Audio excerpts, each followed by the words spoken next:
News India 27 नव्या पिढीचं नवं माध्यम। काल नाशिक शहरामध्ये दुपारच्या सुमारास पावसानं जोरदार हजेरी लावली आहे। वादळ वाऱ्यासह जोरदार पाऊस झाला।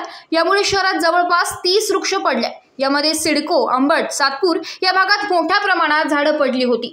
नाशिक महानगरपालिकेच्या वतीने 6 विभागामध्ये एकूण 12 टीमच्या सहाय्याने हे वृक्ष हटवण्यात आले। नाशिक महानगरपालिकेच्या वतीने नागरिकांना आवाहन करण्यात आले, पाऊस सुरू असताना कोणीही झाडाखाली उभे राहू नये, तसेच आपले 2 व्हीलर 4 व्हीलर ही देखील झाडाखाली पार्क करू नये। कोठे झाड कोसळल्यास तात्काळ नाशिक महानगरपालिकेस संपर्क साधावा, असे आवाहन विवेक भदाणे यांनी केले। नमस्कार, मी विवेक भदाणे, उद्यान अधीक्षक, नाशिक महानगरपालिका। कालच्या पावसामध्ये 30 पेक्षा अधिक ठिकाणी गुलमोहराचे, त्याचप्रकारे रेन ट्री व इतर काही विदेशी प्रजातीचे जे झाडं आहेत, जसं निलगिरी वगैरे असेल, ग्लिरिसिडिया असेल, यांच्या बऱ्याचशा फांद्या वाऱ्या वादळाने पडलेल्या आहेत। आम्ही नागरिकांना आव्हान करतो की आता पावसाळ्याचे दिवस सुरू झालेले आहेत, कुणीही अशा प्रकारच्या झाडांच्या खाली गाड्या लावू नये किंवा झाडांच्या खाली उभे राहू नये।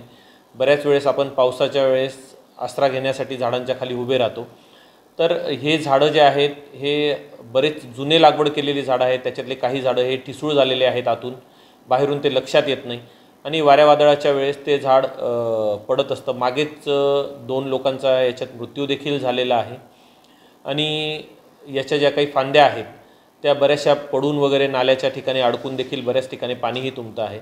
तर आम्ही नागरिकांना आव्हान करतो की असे कुठले ठिसूळ झाडं असतील ज्याच्यामुळे प्रॉब्लेम क्रिएट होत आहेत ते आम्हाला कळवावं।